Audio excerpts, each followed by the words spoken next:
ஜாதியில பெருமை என்ன இருக்கு? ஜாதி பெருமை பேசுவது தப்பு, ஜாதிகளற்ற சமுதாயம் இதுதான் சமூக நீதி அப்படின்னு சொன்னா, ஏன் அப்ப வேற ஸ்டேட்டுக்கு போயிட்டு எங்க ஜாதிக்காரங்க தான் கோயம்புத்தூரையே மேல கொண்டு வந்தது அப்படின்னு பேசுறதை எப்படி எடுத்துக்கிறது? ஜாதிகளற்ற சமுதாயம் இதுதான் சமூக நீதி அப்படின்னு சொன்னா அதை நீங்களே ஃபாலோ பண்ணலையே. நீங்களே ஃபாலோ பண்ணாதப்ப அப்புறம் பாஜக ஃபாலோ பண்ணணும் எப்படி நீங்க கேட்க முடியும்? என்ன நீ எஸ்சி கம்யூனிட்டி தானே? ஒரு மந்திரி கேட்டார்ல, முதலமைச்சர் மு.க. ஸ்டாலின் அவர்களை பொறுத்த வரைக்கும் ரொம்ப அருமையா ஒரு முடிவு எடுத்திருக்காரு. நாங்க எடுக்க மாட்டோம் இந்த காஸ்ட் சென்சஸ், மத்திய அரசு எடுத்துக்கிட்டோம் அப்படின்னு ஒதுக்கிட்டாருங்க. ஏன்னா எடுத்தவங்க எல்லாம் என்ன நிலைமையில இருக்காங்கன்னு அவருக்கு தெரியும். பீகார்ல எடுத்து ஒண்ணும் பண்ண முடியாம போயிடுச்சு. அப்ப அந்த ஜாதி சங்கங்களை ஊக்குவிக்கிற, தேர்தல் நேரத்துல போயிட்டு ஜாதி சங்கங்கள் கிட்ட ஓட்டு கேட்கிற, இல்ல ஜாதி சங்கங்கள்ல கலந்துக்கிட்டு எங்க ஜாதி தான் இதை உருவாக்குச்சு அப்படின்னு ஜாதி பெருமை பேசுகிற இவங்களெல்லாம் விட்டுருவீங்க. எத்தனை வருஷமா ஆட்சியில் இருந்தாங்க? 4லேருந்து 14 வரைக்கும் 10 வருஷம் ஆட்சியில் இருந்தாங்கல்ல. அப்பவும் அல்வா கிண்டினாங்கல்ல. அப்பெல்லாம் இவர் எங்க போயிருந்தாரு? இந்த கேள்வி அவர் கண்ணுக்கு வரலையா? அப்ப கேட்கணும்னு தோணலையா? பப்புவா இருந்தார் சார். இப்போ கொஞ்சம் பெரிய லைட்டர் வானா, you are putting word into my மவுத். நேரு 1961 எனக்கு ரிசர்வேஷனை ஏற்புடையதல்ல, அது தகுதியை குறைத்து விடுகின்றது அப்படின்னு எழுதினதையும் பட்சி காமிச்சுக்கிறாங்க. இதுக்கு என்ன பதில் சொல்லுவாங்க காங்கிரஸ்? எனக்கு சொல்லுங்க. ராகுல் காந்தி அவர்கள் நேரு சொன்னது தப்பு அப்படின்னு ஒரு ஸ்டேட்மெண்ட் கொடுக்க சொல்லுங்க. சொல்வார் அவரே?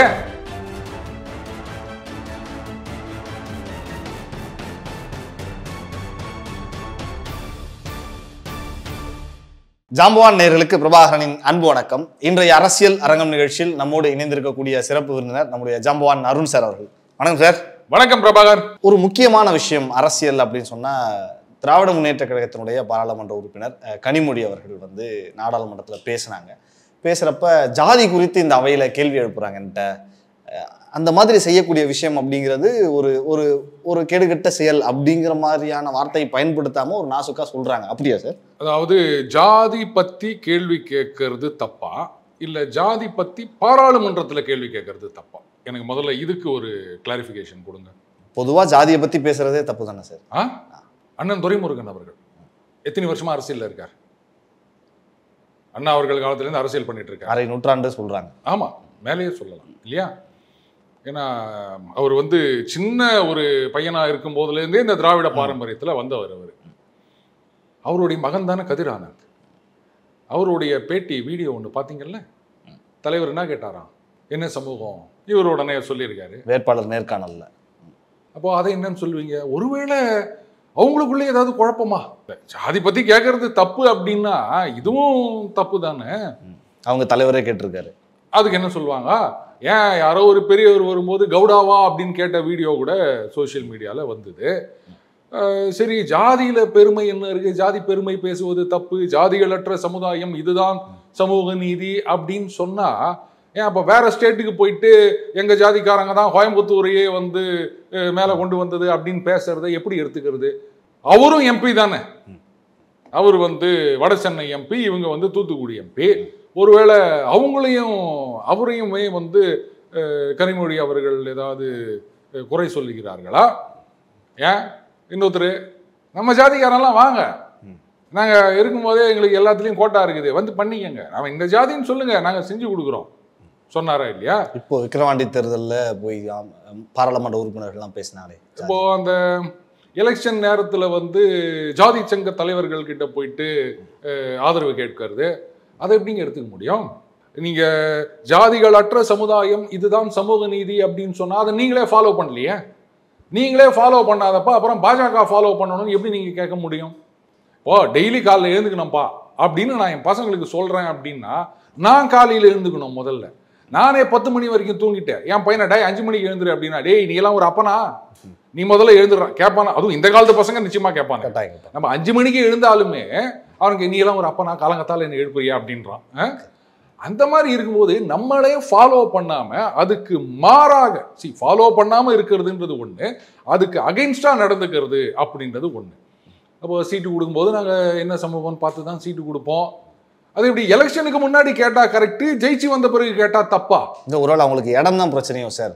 அதுதான் நான் கேட்டேன், அதை தான் நான் முதல்லயே கேட்டேன். பாராளுமன்றத்துல கேட்டது தப்புன்னு சொல்றாங்களா இல்ல ஜாதி பத்தி கேட்கறதே தப்புன்னு சொல்றாங்களா அப்படின்னு. இந்த மாதிரி அந்த டெவிலிஸ் இந்த டீட்டெயில்ஸ் சொல்லுவாங்க. இந்த மாதிரி விலாவாரியா நம்ம போகும்போது தான் வந்து இவங்களுடைய சுயரூபம் என்ன அப்படின்றது தெரியும். சரி, இவங்களை விட்டுருங்க. நம்ம அண்ணன் ராகுல் காந்தி அவர்கள் அரசியல் ஞானி, அதை விட்டுட்டேன். அப்புறம் ஒரு குலோத்துங்குவை விட்டு விட்டாய் அப்படின்னு யாராவது கமெண்ட்ல போட போறாங்க. அவர் என்ன பண்ணாரு, ஒரு பத்திரிகையாளர் கூட்டத்தில் உட்காந்தீங்கன்னு, உங்களை ஓபிசி எத்தனை பேர் இருக்காங்க, தலித் எத்தனை பேர் இருக்காங்க கேட்டாரா இல்லையா? ஒரு பொதுக்கூட்டத்தில் அவர் சொல்றாரு, யாரோ ஒருத்தர் நான் பார்த்தா பேர் சொல்லு அப்படின்றாரு. அப்புறம் அவர் ஏதோ சொன்ன உடனே சரி அவர் பேரை சொல்லி விட்டாருங்க. அவர் பேர்ல இப்போ பொதுவாக நார்த் இந்தியாவில் வந்து பேரை வச்சு ஜாதியை கண்டுபிடிக்கலாம் அப்படின்னு சொல்லுவாங்க. அவர் வந்து ஏதோ சிவபிரசாத்னு ஏதோ சொல்லியிருக்காரு போல இருக்கு. அதுல வந்து அந்த சர்நேம் அது எதுவும் கண்டுபிடிக்க முடியல போல இது. சரி கேட்டாரு, சொல்லிட்டாரு, விட வேண்டியது தானே. உங்க முதலாளி பேர் என்ன, ஓபிசியா தலித்தா? அவ்வளவு வேணாங்க. நம்ம நீ எஸ்சி கம்யூனிட்டி தானே. ஒரு மந்திரி கேட்டார்ல, ஒரு பஞ்சாயத்து தலைவரை கேட்டாரா இல்லையா? ஆமா, இங்க நம்ம அப்புறம் பார்க்க முடிஞ்சது. இதெல்லாம் என்ன இதுல சேர்த்துக்கிறது? அப்ப நீங்க இதெல்லாம் பண்ணுவீங்க, பாஜக அதே மாதிரி பண்ண, ஐயோ இவங்க பண்ணிட்டாங்களே. நீங்க பண்றதை தான் அவங்க பண்றாங்க. சொல்ல போனா இது ஏதோ ஒரு இன்ஸ்டன்ஸ், நீங்க எவ்வளவு பண்ணிக்கிறீங்க அப்படியே வரிசையா லிஸ்ட் போட்டுன்னு போலாம். அப்ப அதுக்கெல்லாம் முதல்ல பதில் சொல்லட்டும் அவங்க, அதுக்கப்புறமா நம்ம இதுக்கு பதில் சொல்லலாம். இங்க தயாநிதி மாறன் சொன்னார், எங்களை தாழ்த்தப்பட்டவர்கள் போல் நடத்துறாங்க. அதை பாருங்க, அந்த யூ பீப்புள்ன்றதுக்கு அவர் ஒரு அர்த்தம் சொன்னாரு. சோகா அண்ணன் டிஆர் பாலருக்கு என்னதையா இதுக்கு என்ன அர்த்தம் அப்படின்னு இவரு கேட்டு விட்டு கட்சியில கேஸ் தயாநிதி மாறன் அவர்கள் மேல. ஆனா இந்த SC ST prevention of atrocities act 1989 non bailable இல்லை பிரபா. நான் பெயிலபிள் தான் சார். வன்கொடுமை தடுப்பு சட்டத்துல கேஸ் வந்து பதிவாயிருக்குது. அது கோயம்புத்தூர்ல ரெஜிஸ்டர் ஆயிருந்தது, அப்ப சென்னைக்கு மாத்திருக்காங்க. இத்தனை வருஷம் ஆச்சு. எப்படி இது பிரபா? அப்ப அவர் கேட்டாமல் என்ன சொல்றேன், என்ன பிரபா இதெல்லாம், இதுக்கு என்ன அர்த்தம் எனக்கு புரியல. அப்ப என்ன செக்ஷன்ல போட்டாங்க அதுவே தெரியல. ஏன் அண்ணன் அமைப்பு செயலாளர் RS பாரதி அவர்கள் அவர் வந்து அந்த பிச்சை அப்படின்னு சொன்னார்ல, அதுக்கும் போட்டாங்கல்ல கேஸு. அப்ப என்னாச்சு, நான் குவாரண்டைனு வேற டிஸ்ட்ரிக்ட் போட்டி வந்துட்டேன், நான் குவாரண்டைன்ல இருக்கணும், எனக்கு வந்து எக்ஸம்ஷன் கொடுங்கன்னு கேட்டாரு. கொரோனா பீரியட்ல. இப்ப கொரோனானா என்னன்னே நம்ம மறந்து போயிட்டோம். கிட்டத்தட்ட 4 வருஷம் ஆக போகுதுன்னு வச்சுக்கோங்களேன். அந்த கேஸ் என்ன ஆச்சுன்னு நமக்கு தெரியாது. அட்லீஸ்ட் ஏதோ தயாநிதி மாறன் அவர்களுக்கு எதிரான கேஸாவது இப்போதான் தெரிந்து டிரான்ஸ்ஃபர் பண்ணிக்கிறாங்க. அண்ணனுக்கு மேல போட்ட கேஸ் என்ன ஆச்சு? சரி, எடப்பாடியார் அவர்கள் காலத்தில் போட்ட கேஸு இப்போ அது போட்ட கேஸுன்னு எடுத்துக்க வேண்டியதானே. இவங்க சொல்றாங்க சமூக நீதி அப்படின்றத பத்தி. ஏங்க டேஷ் இவங்கெல்லாம் கூட வந்து அரசாங்கத்துக்கிட்ட பர்மிஷன் வாங்கணுமா அப்படின்னு ஒருத்தர் கேட்டுப்புட்டு, இல்ல ஐயோ நாங்களாம் 4 வருட திராவிட 4 பரம்பரையா திராவிட பாரம்பரியம், நாங்களாம் நீதி கட்சி அப்படி இப்படின்னு சொல்லலையா அவரு? அதாவது இவங்க இதெல்லாம் பண்ணுவாங்க, இதை யாரும் சுட்டி கேட்கக்கூடாது, தட்டி கேட்கக்கூடாது. ஆனா மற்றவங்க பண்ணா உடனே கொதித்து எழுந்து விடுவார்கள். ஒண்ணு பாஜக பண்ணது, ஒண்ணு நீங்க பண்ணது. இப்போ சும்மா பேசிட்டு இருக்கும் போது நான் எத்தனை எடுத்து விடுறேன், பல விஷயங்கள், பல சம்பவங்கள். இந்த மாதிரி இன்னும் எவ்வளவு வரும். ஏன் பொது தொகுதிக்கு ஆசைப்படக்கூடாதுன்னு சொன்னதை எப்படி பாக்குறது பிரபா? ஆனா அன்னைக்கு வந்து பகீங்கரமாக டிவி சேனல்ல சொன்னவரே இப்ப என்னடானா அப்படி எதுவும் சொன்ன மாதிரி ஞாபகம் இல்லையே அப்படின்ட்டு பல்ட்டி அடிச்சார். பாத்தீங்களா வன்னியரசு அவர்கள் பேட்டி. அதுல ஒரு நெறியாளர் கேட்கிறாரு, வன்னியரசு இது வந்து ரெக்கார்ட் ஆகுது, நீங்க சொல்லு. கலைஞர் தான் சொன்னாரு, எனக்கு என்ன வந்தது அப்படின்னு சொன்னாரு. அந்த வீடியோ அப்படியே இருக்குது, அந்த காணொலி இன்னுமே இருக்கு. ஆமா. இப்ப கேட்டா அப்படிலாம் எதுவும் இல்லை. சரி ரைட்டு, கூட்டணி சேர்ந்தா இதெல்லாம் கூட மறந்துடுறதா? இதை எப்படி அதுவும் எக்ஸ்பிளனேஷன் கொடுக்குறாரு. இந்த மாதிரி பொது கிணறு பொது தெருவில் நடக்காதுன்னு சொல்ற மாதிரி தான் இது பொது தொகுதிக்கு ஆசைப்படக்கூடாதுன்னு சொல்றதுன்னு. அதை விடவா ஒரு சமூக நீதி நம்ம எதிர்பார்க்க முடியும்? இவங்கெல்லாம் சமூக நீதி பத்தி பேசலாமா, ஜாதியை பத்தி கேட்குறீங்களா அப்படின்னு கேட்கறதுக்கு இவங்களுக்கு ஏதாவது இருக்குதா? சார் அதே மாதிரி நம்ம இப்போ இந்த விஷயங்கள் பேசிக்கிட்டு இருக்கோம். சார் இட ஒதுக்கீடு அது ஒரு பெரிய பேசுபொருளாக தான் இருக்குது. குறிப்பாக இப்போ வந்து தமிழகத்தில் பாட்டாளி மக்கள் கட்சி வந்து இந்த 10.5% ஒதுக்கீடு பற்றி பேச ஆரம்பிச்சாங்க. அந்த விஷயங்கள் தொடர்ந்து போய்கிட்டே இருக்கு சார். அதில் உங்களோட ஸ்டாண்ட் என்ன சார்? அதாவதுங்க, இடஒதுக்கீடு அப்படின்றது வந்து அந்த டிப்ரெஸ்ட் கிளாஸஸ் அப்படின்ற ஒரு வார்த்தையை உபயோகப்படுத்தியிருக்கிறாரு நீதிபதி அவர்கள் ஜட்ஜ்மெண்ட்ல. சொல்லப்போனா நீதி கட்சி ஆட்சிக்கு வருவதற்கு முன்னாடி இந்த தயாநிதி மாறன் அவர்கள் சொன்ன பேரெல்லாம் கிடையாது. டிப்ரெஸ்ட் கிளாஸஸ் அப்படின்ற வார்த்தை தான் உபயோகப்பட்டு வந்தது. அதுக்கப்புறமா இவங்க வந்து இந்த திராவிடர் கழகம் திராவிடர் அப்படின்னு பேசின ஆரம்பிச்ச பிறகுதான் வந்து ஐயா MC ராஜா அவர்கள் அவர் தான் என்ன பண்ணாரு, அப்ப நாங்க தான் உங்களுக்கு முன்னாடி இந்த மண்ணின் பூர்வ குடிகள் அப்படின்ட்டு எங்களை ஆதி திராவிடர் அப்படின்னு அழைக்க வேண்டும் அப்படின்னு ஐயா உள்ளிட்டோர்லாம் இது பண்ணி தான் வந்து அப்போ ஆதி திராவிடர். இன்னைக்கும் பார்த்தீங்கன்னா ஆதி திராவிடர் நலப்பள்ளி, அமைச்சரே ஆதி திராவிடர் நலத்துறை அமைச்சர் தான் இருக்காங்க இல்லையா, அப்படின்னு கொண்டு வந்தது. ஆனா இதுக்கு வேற யாரோ ஸ்டிக்கர் ஒட்டிக்கிறாங்க அப்படின்னு வச்சுக்கோங்களேன். இப்போ அது வந்து ஒன் ஆஃப் த மெத்தட்ஸ். அது மட்டுமே வந்து இந்த சமூக நீதியையோ இல்லை வந்து அங்க கீழே இருக்க மக்களை வந்து மேலே உயர்த்துவதோ அப்படின்றது அதை ஒன்று மட்டுமே நம்பி பண்ண முடியாதுன்றாங்க. கரெக்ட், நான் ஒத்துக்கிறேன். ஆனா இப்போ இந்த தீர்ப்பு வந்திருக்கின்றது இல்லையா சமீபத்தில், இதுல பாத்தீங்கன்னா ஏற்கனவே இந்த காஸ்ட் சென்சஸ் அப்படின்றதை எங்க போனாலும் பேசினுக்கிறாரு அண்ணன் அரசியல் ஞானி ராகுல் காந்தி அவர்கள். இப்போ சுப்ரீம் கோர்ட்டு தீர்ப்பு வந்து உள் ஒதுக்கீடு கொடுப்பதற்கு மாநில அரசாங்கங்களுக்கு அதிகாரம் உள்ளது அப்படின்னு சொல்லியிருக்காங்க. இப்போதான் வந்து ஆனா முதலமைச்சர் மு.க. ஸ்டாலின் அவர்களை பொறுத்த வரைக்கும் ரொம்ப அருமையா ஒரு முடிவு எடுத்திருக்காரு. நாங்க எடுக்க மாட்டோம் இந்த காஸ்ட் சென்சஸ், மத்திய அரசு எடுத்துக்கிட்டோம் அப்படின்னு ஒதுக்கிட்டாருங்க. ஏன்னா எடுத்தவங்கெல்லாம் என்ன நிலைமையில இருக்காங்கன்னு அவருக்கு தெரியுது. பீகார்ல எடுத்து ஒன்றும் பண்ண முடியாம போயிடுச்சுங்க. கர்நாடகாவில் எடுத்தாங்க, ரிப்போர்ட் கொடுத்தாங்க, இப்போ அங்கேயே பிரச்சனை ஆயினுக்குது. இப்போ ஒரு விஷயம் பிரபா, இப்போ நீங்க ஒரு சென்சஸ் எடுக்கிறீங்க, என்ன காரணத்துக்காக எடுக்கிறோம் அப்படின்றது முதல்ல தெரியணும். அதை நீங்க தெளிவா சொல்லுங்க. இல்லைங்க எத்தனை பேர் இருக்காங்க, எத்தனை பேர் பதவியில் இருக்காங்க, எத்தனை பேர் என்ன ஸ்டேட்டஸில் இருக்காங்க, சரி right. Let us assume Prabha, தமிழகம்னு இல்லையா, ஒரு ஹைப்போதெட்டிக்கலாக ஒரு ஸ்டேட் எடுத்துமோ, ஒரு அந்த மாநிலத்தில் 100 ஜாதிகள் இருக்கு. அப்போ அந்த 100 ஜாதிகள்லையும் ஒவ்வொரு ஜாதியிலும் எண்ணிக்கை ஏறக்குறைய இருக்கும். எல்லாம் கரெக்டாக ஒரே அளவில் இருக்க மாட்டாங்க, சரியா? அப்போ இந்த அரசுல வந்து ரெப்ரசன்டேஷன் இதை வந்து நீங்க ஒரு யாட்ஸ்டிக்கா வச்சுக்கிறீங்க, சரிங்க. இப்போ ஜாதி ஏ, இவங்க வந்து மக்கள் தொகையில ஒரு 12% இருக்காங்க அப்படின்னு வச்சுப்போம். இவங்க வந்து ப்ரெடாமினன்ட்லி விவசாயம் நிலம் வச்சிருப்பாங்க, விவசாயம் பண்ணிட்டு இருக்காங்க, அப்படி இருக்கின்றது. அதனால அவங்களுக்கு அரசு வேலைக்கு போனால் எதுக்கு வந்து கை கட்டி வேலை பார்த்து நிற்குது, நம்ம நிலம் இருக்குது, நம்ம உழைக்க போகிறோம், நம்மளால முடியலன்னா ஒரு 4 பேரை வச்சு இல்லை குத்தகைக்கு வச்சு இப்படி இருக்கிற ஒரு கம்யூனிட்டி அப்படின்னு வச்சுப்போமே. அப்போ என்ன ஆகுது, நீங்கள் இந்த கணக்கு எடுக்கும்போது அரசு துறைகளில் அவங்க வந்து லெட்டஸே ஒரு 3% தான் இருக்காங்க அப்படின்னு வச்சுப்போம். இன்னொரு கம்யூனிட்டி டி அப்படின்னு வச்சுக்கலாம், அவங்க வந்து மக்கள் தொகையில் 3% தான் இருக்காங்க. ஆனால் அவங்க வந்து சொந்த நிலம் கிடையாது, அதனால கூலி தொழிலாளி தான் இருக்கணும். ஸோ ஒரு 3-4 ஜெனரேஷனில் கொஞ்சம் கொஞ்சமாக படித்து அரசு துறைகளில் வேலைக்கு வந்திருக்காங்க அப்படின்னு வச்சுப்போம். இப்போ இவங்களுடைய பர்சன்டேஜ் வந்து அரசு துறை வேலை வாய்ப்புகளில் ஒரு 6% இருக்குன்னு வச்சுப்போம். லெட் அஸ் சே 3% இருக்கவங்க 6% அரசு வேலையில 6% இருக்காங்க. இங்க 12% இருக்கவங்க லெட் அஸ் சே ஒரு 6% வேலையில் இருக்காங்கன்னு வச்சுக்கோங்களேன். இப்போ என்ன ஆகும், நீங்க 3% அதிகமா இருக்கீங்க. அப்போ அது சரி வர வரைக்கும் இனிமே உங்க சமுதாயத்தில் இருக்கவங்களுக்கு வேலை கிடையாது, ஒரு 3% கட் பண்ணி அங்க கொடுக்குறோம் அப்படிங்கிற மாதிரி இருக்கிறவங்களை வேலையை விட்டு துரத்த முடியாது. ஓகே.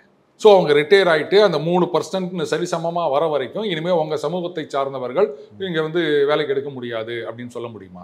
முழுமையாக டிஸ்கஸ் பண்ணால் மட்டும்தான் இதில் என்ன சிக்கல் அப்படின்றது புரியும். இன்னைக்கு வந்து மாநில அரசாங்கத்துக்கு அதிகாரம் இருக்குன்னு சொல்லிட்டாங்க. இது வந்து திராவிட மாடலுக்கு கிடைத்த வெற்றி அப்படின்னு சொல்கிறாங்க. மீரு మనవాడా? இல்லை சார். తెలుసా? தெரியாதுந்தா? தெரியாது. లేదా? எதுக்கு கேட்குறேன் அப்படின்னா, ஆந்திராவும் திராவிட மாடல் தானே, அதுவும் திராவிடம் தானங்க, இல்லைன்னு சொல்ல முடியுமா? ஓகே. அப்புறம் பார்க்கும்போது ஆந்திராவில் தான் முதல்ல இது கொண்டு வராங்க. அது வந்து ஹைகோர்ட்டில் ரத்து செய்யப்படுகின்றது. அப்புறம் பஞ்சாப் அங்கே ரத்து செய்யப்படுகின்றது. அதுக்கப்புறமா தான் 2009 தான் வந்து இங்கே கொண்டு வராங்க. இங்கே இன்னொருத்தர் ஒரு கட்சியை சார்ந்தவர் வந்து அதுக்கு எதிராக கோர்ட்டுக்கு போகிறாரு. ஸோ பேட்ச் ஆஃப் பெட்டிஷன்ஸ் வந்து சுப்ரீம் கோர்ட்டில் வருது. ஆந்திரா முதல்ல கொண்டு வந்தாங்கன்றதுனால இது நம்ம திராவிட மாடல்னு ஏற்றுக்கிறோம். ஆனால் இப்போ பாருங்க, பாட்டாளி மக்கள் கட்சி அவங்க ஒரு கோரிக்கை வைக்கலாம். சுப்ரீம் கோர்ட்டில் என்ன சொல்கிறாங்க, நீங்கள் கொடுக்கலாம், அந்த சப் கேட்டகரைசேஷன் உள் ஒதுக்கீடு வந்து கொடுக்கலாம், ஆனால் அதுக்கு வந்து தரவுகள் இருக்க வேண்டும், நீங்கள் வந்து எக்ஸ்டென்சிவாக ஆய்வு பண்ணியிருக்கணும், அவங்களுடைய ஸ்டேட்டஸ் என்ன ஏது இதெல்லாம் பண்ணியிருக்கணும் அப்படின்னு. கலைஞர் அவர்கள் இந்த மாதிரி ஒரு கணக்கு எடுத்து தரவுகளின் அடிப்படையில் தான் 3% கொடுத்துருப்பாருன்னு நம்புகிறேன். அதனால தான் இதை வந்து ஒத்துக்கிறாங்க அப்படின்னு வச்சுப்போமே. இப்போ இதே கோரிக்கையை, அதாவது எஸ்சி எஸ்டி பிரிவினருக்கான இட ஒதுக்கீடுக்கும் இந்த பக்கம் ஓபிசி எம்பிசிக்கும் வித்தியாசம் இருக்கு. அந்த டிசென்டிங் ஜட்ஜ்மெண்ட்ல ஜஸ்டிஸ் பேலா திரிவேதி அவர்கள் என்ன சொல்றாங்க, எஸ்சி எஸ்டி அவங்களுக்கான இதுன்னு வரும்போது பார்லிமெண்ட்டுக்கு மட்டும்தான் அதிகாரம் இருக்கின்றது, மாநிலங்களுக்கு இல்லை, அதனால ஏற்றுக்க முடியாது அப்படின்றது அவங்களுடைய கருத்தாக இருக்கின்றது. பட் அது 6:1 அப்படின்றதுனால அது இல்லைன்னு வச்சுக்கோங்களேன். இப்போ ஓபிசி எம்பிசி இது அப்படின்னும் போது அது மாநிலங்களே டிசைட் பண்ணிக்கலாம். இப்போ பாட்டாளி மக்கள் கட்சி கேட்பாங்களா மாட்டாங்களா? 10%, 10.5%. நீங்கள் ஒரு கணக்கு எடுங்க, 20% கூட கொடுங்கோ அப்படின்னு கேட்டால் என்ன பண்ணுவாங்க? இது வரைக்கும் காஸ்ட் சென்சஸ் வரல. Okay okay. இப்போ இங்கே இந்த 3% கொடுத்ததும் காஸ்ட் சென்சஸ் இல்லாமல் தான் கொடுத்தாங்க, ரைட்டா? அப்போ அதே மாதிரி நீங்களும் வந்து தரவுகள் கலெக்ட் பண்ணுங்க. கவர்மெண்ட் சர்வீஸ்ல வந்து எத்தனை பேர் இருக்காங்க எங்க சமுதாயத்தை சார்ந்தவர், அந்த டேட்டா உங்ககிட்ட தானே இருக்குது. ஓகே. மொத்தம் அரசு ஊழியர்கள் எத்தனை பேர் இருக்காங்க, ஆல்ரெடி அரசு கிட்ட தான் அந்த தகவல் ஃபுல்லாக இருக்கு. அவங்க என்ன கம்யூனிட்டின்றதும் உங்களுக்கு தெரியும். அப்படியே தெரியாட்டாலும் ஒரு ஃபார்ம் கொடுத்து எழுதி வாங்குங்க. அப்பா நீ என்ன கம்யூனிட்டிப்பா, என்ன சமூகம், என்ன ஜாதி அப்படின்னு எழுதி வாங்குங்க. அப்போ எவ்வளோ இருக்காங்க அப்படின்றது தெரியும்ல. அப்போ எங்களுக்கு கொடுங்க.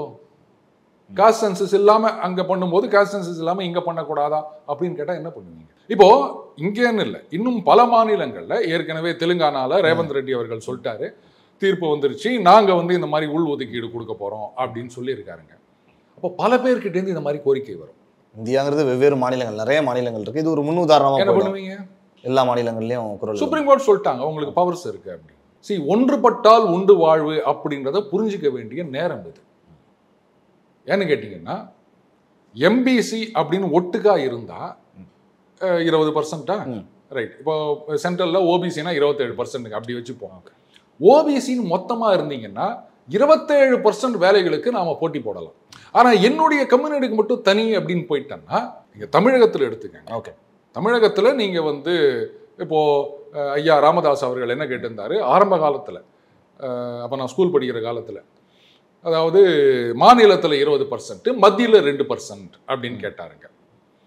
இப்போ நீங்க இந்த மாதிரி வந்து அந்த கம்யூனிட்டி காஸ்ட் சென்சஸ் எடுத்து அந்தந்த ப்ரொபோர்ஷன்ல கொடுக்கணும் ரிசர்வேஷன் அப்படின்னு சொன்னா, இங்க ஒரு கம்யூனிட்டி லெட்டஸ் நான் சொன்ன மாதிரி அந்த A to Z 100 சொன்னேன் இல்லையா, அதுல வந்து கம்யூனிட்டி F அப்படின்னு வச்சுக்கலாமே. இங்க தமிழ் இந்த ஒரு ஹைப்போதெட்டிக்கல் ஸ்டேட்ல 1% இருக்காங்க அப்படின்னா, நேஷனல் லெவலில் எத்தனை % இருப்பாங்க? அதிகரிக்க வாய்ப்பு இருக்குல்ல இல்லையா? எத்தனை மாநிலம் இருக்கு, ஒட்டுமொத்த மக்கள் தொகை என்ன இருக்கு அப்படின்னு ஒரு கணக்கு வரும் இல்லையா, ஹைப்போதெட்டிக்கல் ஸ்டேட்ல சொல்றேன். அப்போ நேஷனல் லெவல்ல அவங்களுடைய பர்சன்டேஜ் என்னவாகும்? 0.1. எவ்வளவு வேலை வாய்ப்புகளுக்கு நீங்க போட்டி போட முடியும்? இருக்கிறதும் அடிபட்டு போயிடும். அப்போ ஒன்றுபட்டால் ஓபிசி அப்படின்னு ஒன்னா இருந்தீங்கன்னா அந்த ஒன்னா இருக்கிற 27% நீங்க போட்டி போடலாம். ஆனா தனித்தனியா போனோம்னு ஆரம்பிச்சிட்டா இந்த சிக்கலை ராகுல் காந்தி மாதிரியான ஆட்கள் தான் வந்து பெருசு பண்ணிட்டு இருக்காங்க. நீங்க காஸ்ட் சென்சஸ்னா அதை வச்சு என்ன பண்ண போறீங்கன்னு நீங்க ஒண்ணு வேணாங்க, அவர்கிட்ட யாரையாவது கேள்வி கேட்க சொல்லுங்க. அவர் சொல்லிட்டாருன்னா நான் பேசுறதையே நிறுத்திடுவேன். எதுக்காக இந்த காஸ்ட் சென்சஸ் எடுக்கணும்? அதை வச்சு என்ன பண்ண போறீங்க? ஒருவேளை ஏதாவது ஒரு கம்யூனிட்டி வந்து அவங்களுடைய மக்கள் தொகை பர்சன்டேஜுக்கு அதிகமா இருந்தாங்கன்னா அப்ப என்ன பண்ணுவீங்க? அவங்களுக்கு இனிமே கிடையாதுன்னு சொல்லுவீங்களா? இப்போ பீகார்ல இந்த பிரச்சனை வந்தது. அவர் அந்த லிஸ்ட் எடுத்து இன்னென்ன கம்யூனிட்டி இன்னென்னு சொன்னார் இல்லையா, அப்பவே என்ன பண்ணிட்டாங்க, இந்த ஒரு கம்யூனிட்டி இவ்வளவு பர்சன்டேஜ் இருக்காங்க, ஆனா அரசு வேலைகளில் அதிகமான பர்சன்டேஜ்ல இருக்காங்க. அதனால அவர் என்ன பண்ணாரு, அந்த ரிசர்வேஷன் பர்சன்டேஜ் இன்க்ரீஸ் பண்ணாரு. கோர்ட்ல வந்து அதை ரத்து பண்ணிட்டாங்க. ஹை கோர்ட்ல இன்க்ரீஸ் பண்ணது தப்புன்னு சொல்லிட்டாங்க. சுப்ரீம் கோர்ட்லயும் வந்து ஆமா ரத்து பண்ணதுதான் அப்படின்னு சொல்லிட்டாங்க. இப்போ ஒன்றும் பண்ண முடியாம இருக்காரு அவர், ரைட்டா? ஆனா இது மக்களை பிளவுபடுத்தக்கூடியது. ஒன்னா இருக்கவங்களை ரைட்டுப்பா, ஒன்னா நம்ம 27% போட்டி போடுறோம் அப்படின்னு இருக்காங்களா, நீ வந்து இவ்வளவுதான் இருக்க, ஆனா அங்க அவ்வளோ இருக்க, நீ வந்து இவ்வளோ இருக்க, நீ அங்க அவ்வளோ இருக்க அப்படின்னு ஒருத்தருக்கு ஒருத்தர் மூட்டி விடுகின்ற வேலை. ஜாதிவாரி கணக்கெடுப்பு எடுத்து தனித்தனி அவங்க சாதிக்கு இடஒதுக்கீடு. அதுதான். ஏன்னா ஜாதிகளற்ற சமுதாயம், ஜாதி பேதமற்ற சமுதாயம், அதைத்தானங்க நாம இது பண்ணி இருக்கிறோம். அதை நீதிபதி அவராக தானே சொல்லியிருக்காரு. இது வந்து காஸ்டிசம் இதை வளர்த்து கொண்டு இருக்கின்றது அப்படின்னு. ஒரு பக்கம் வந்து ஜாதியை ஒழிக்கணும் அப்படின்ட்டு கமிட்டி எல்லாம் போடுறாங்க. மாணவர்கள் கிட்ட போயிட்டு அந்த ஏதோ நிறக்கயிறு அப்படின்னு சொன்னதெல்லாம் ரெக்கமெண்டேஷன் வந்திருக்கு. இப்போ என்னடான்னா எல்லாத்துக்கும் வாத்தியார்கள் தான் பொறுப்புன்ற மாதிரி ஏதோ 2 பேருக்குள்ள ரீல்ஸா இல்லை ஸ்டேட்டஸ் வச்சுதா ஏதோ ஒன்று வந்து உள்ள வந்து தாக்கியிருக்காங்க. தடுக்க போன வாத்தியாருக்கு நெத்தியில அரிவாள் வெட்டு, இன்னொரு இடத்துல வந்து 2 சமூகத்தை சார்ந்தவர்களுக்குள்ள மோதல். உடனே என்ன பண்ணிட்டாங்க, இதை தடுக்க தவறிய ஆசிரியர் என்னங்க பண்ணுவார்? ஆசிரியர் பசங்களை அடிக்கக்கூடாது, சட்டம் இருக்கு. இப்போ மிரட்டினா உடனே பசங்க திருப்பி மிரட்டுறாங்க. அந்த நிலைமையில இருக்குது. நீ தடுக்கலைன்னா என்னத்தை போய் தடுப்பார் அவரு? இப்போ ஆசிரியர் தான் வந்து இழிச்சவாங்க ரைட்டை தடுக்க தவறினார் அவரை இது பண்ணு அப்படின்னு சொன்னார். அப்போ அந்த ஜாதி சங்கங்களை ஊக்குவிக்கிற, தேர்தல் நேரத்தில் போயிட்டு ஜாதி சங்கங்கள் கிட்ட ஓட்டு கேட்குற, இல்லை ஜாதி சங்கங்களில் கலந்துக்கிட்டு எங்கள் ஜாதி தான் வந்து இதை உருவாக்குச்சு அப்படின்னு ஜாதி பெருமை பேசுகிற இவங்களெல்லாம் விட்டுருவீங்க. ஐயோ பாவம் வாத்தியார், அதான் அந்த மசாலா கஃபேல சொல்லுவாங்க, பிள்ளையார் கோயில் பூசாரி, பழைய துணிக்கு பக்கெட்டு வைக்கிறவன், ஸ்கூல் வாத்தியார், இவங்க தான் அடிச்சா திருப்பி அடிக்க மாட்டாங்க அப்படின்னு எனக்கு இப்போ அதான் ஞாபகம் வருது. எதுக்கு எடுத்தாலும் போய் அவங்கள தான். பின்ன வாத்தியாரை எப்படிங்க நீங்க பொறுப்பாக்குவீங்க? கேட்டா சொல்றாங்க வாத்தியார்களே வந்து ஜாதி மனப்பான்மையுடன் இருக்கின்ற அரசியல்வாதிகள். நீங்க அப்படித்தானே இருக்கீங்க. சீட்டு கொடுக்கறதுக்கு முன்னாடி ஜாதி கேட்குறீங்க, யாராவது ஒருத்தர் வந்தா உடனே ஜாதி என்னன்னு கேட்குறீங்க, ஜாதி பெருமை பேசி நிற்கிறீங்க. நீங்க எல்லாம் வந்து ஜாதி பத்தி பேசின்னு இருப்பீங்க. அப்ப வாத்தியார் மட்டும் ஜாதி பத்தி பேசினா அவங்க மேல குறை சொல்வீங்களா? நீங்க எப்படிங்க நியாயம் இது? சரி, ஏற்கனவே வந்து நீங்கள் சொல்கிற மாதிரி இந்த ஜாதிவாரி கணக்கெடுப்பு நம்ம பேசினாலும் மத்திய அரசு சார்பில் வந்து 2011 கடைசியாக வந்து சென்சஸ் எடுத்தாங்கன்னு நினைக்கிறேன். அதுக்கப்புறம் இன்னும் எடுக்கலை. ஒரு பக்கம் அந்த சென்சஸ்ங்கிறது ரெகுலராக எடுத்துக்கிட்டு இருக்கிறப்ப ஏன் ஜாதிவாரி கணக்கெடுப்பை இவ்வளவு ஆழமாக கேட்கணும் இவங்க பேசுகிறாங்க? ஏன்னா அரசு தான் சென்சஸ் எடுக்குதில்ல, அதுக்கும் இதுக்கும் என்ன டிஃப்ரெண்ட் வந்துடும் சார்? Very good. சென்சஸ் அப்படின்னும் போது அது மத வாரியான இந்த மதத்தில் இவ்வளோ அப்படின்றது தான் இருக்குமே தவிர ஜாதி வாரியான அப்படின்றத வந்து இண்டிவிஜுவல் ஜாதி வாரியா அவங்க எடுக்கிறது கிடையாது. இந்த தேசத்தில் இருக்க மக்களை ஒத்துமை இல்லாமல் பிளவுபடுத்த வேண்டும். அப்படியே கூறு கூறா போட்டுட்டு அதுலேருந்து நம்ம வந்து ஓட்டு வாங்கின்னு ஆட்சிக்கு வரணும் அப்படின்றது தான் காங்கிரஸுடைய ஒரே செயல் திட்டமாக இருக்கின்றது. அதனால தான் திருப்பி இவர் பேசிட்டு இருக்காரு. இன்னைக்கு இவர் சொல்றாரு, அந்த அல்வா கிண்டினவங்கலேருந்து ஃபினான்ஸ் மினிஸ்டர் கூட இருந்த வரைக்கும் எத்தனை ஓபிசி இருக்காங்க, எத்தனை தலித் இருக்காங்க அப்படின்னு. இருக்குன்னா அம்னீஷியாவா? காங்கிரஸ் இது வரைக்கும் ஆட்சியில் இருந்ததே இல்லையா? இந்த கேள்வியை பாமக கேட்டா நான் ஒத்துப்பேன். ஏன்னா அவங்க ஆட்சிக்கு வந்ததே கிடையாது. கம்யூனிஸ்ட் கேரளா தவிர, திரிபுரா தவிர, வெஸ்ட் பெங்கால் தவிர, சரி அவங்க ஏதோ ஆட்சியில் இருந்துட்டாங்க. வேற என்ன கட்சி சொல்லலாம்? நம்ம அண்ணன் சீமான் நான் தாக்கா வச்சுக்காங்க, எதுலையும் வந்தது அவரு கேட்கலாம். ஏங்க அவங்க ஆட்சி பக்கமே வந்தது கிடையாது. எத்தனை வருஷமா ஆட்சியில் இருந்தாங்க? 4லேருந்து 14 வரைக்கும் 10 வருஷம் ஆட்சியில் இருந்தாங்கல்ல. அப்பவும் அல்வா கிண்டினாங்கல்ல. அப்பெல்லாம் இவர் எங்க போயிருந்தாரு? இந்த கேள்வி அவர் கண்ணுக்கு வரலையா?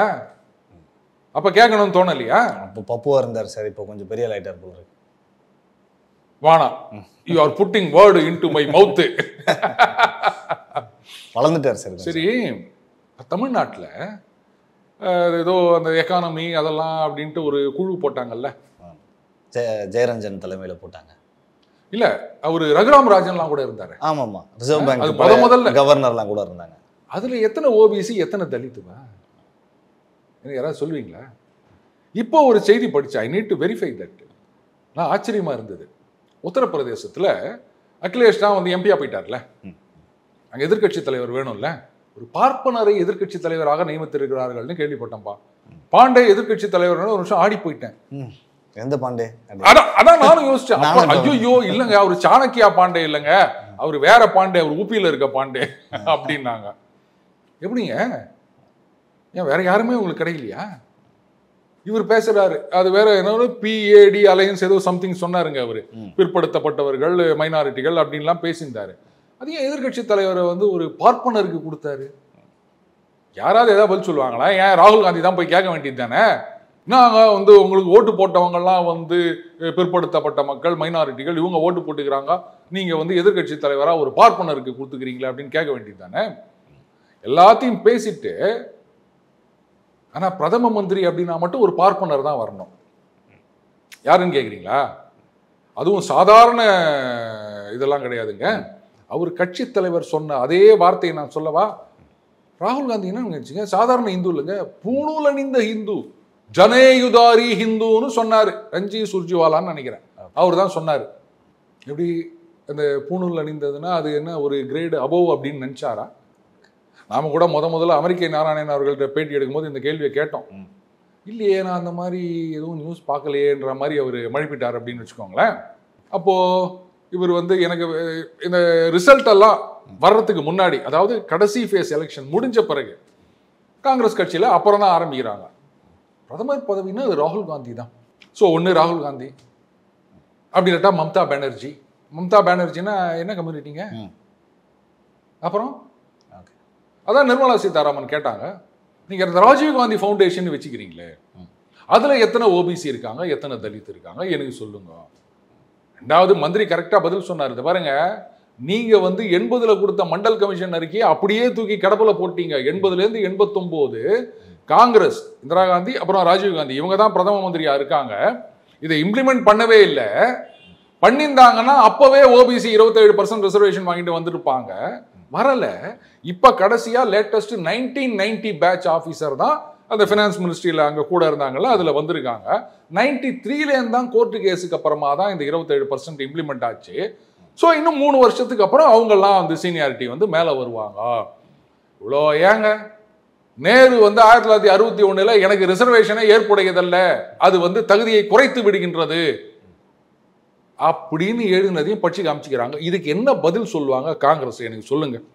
ராகுல் காந்தி அவர்கள் வந்து நேரு சொன்னது தப்பு அப்படின்னு ஒரு ஸ்டேட்மெண்ட் கொடுக்க சொல்லுங்க. சொல்வார் அவரே?